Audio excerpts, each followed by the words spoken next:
I've always had a love of comic books, science fiction, fantasy, and so forth. And I've always sought out Black people's space in those spaces. And when I found out later on in life that there was a name for this, Afrofuturism, I was like, oh man, I'm already an Afrofuturist. Now there's a name for it. And with that, that led me to create the Afrofuturism Network. And I see you, Blue Lotus. Thank you so much.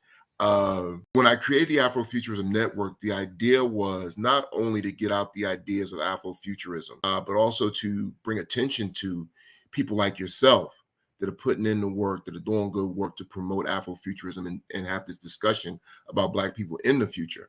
Because I think all too often that's not something we're having.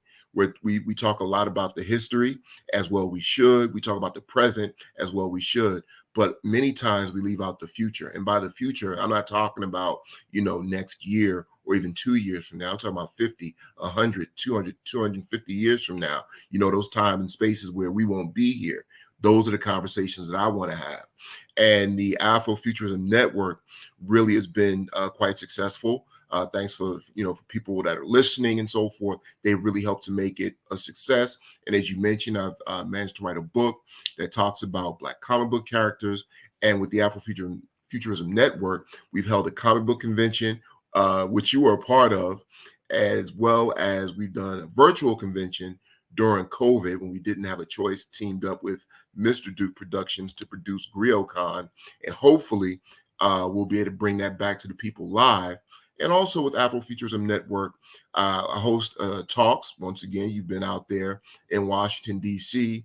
at this restaurant called Bronze, which is actually an Afrofuturistic restaurant in Washington, D.C. And we'll talk a little bit about that later because I want to promote an event that I have there. And the radio show that you mentioned, Into the Afroverse, which airs on WOL 1450 AM locally here in Washington, D.C., also 95.9 FM. And yeah, man, just a whole bunch of things. I love lecturing and discussing these topics, past, present, future Black folks. And like I said, just looking forward to the rest of 2024 and beyond. Yeah, man, that's super powerful. That's super powerful.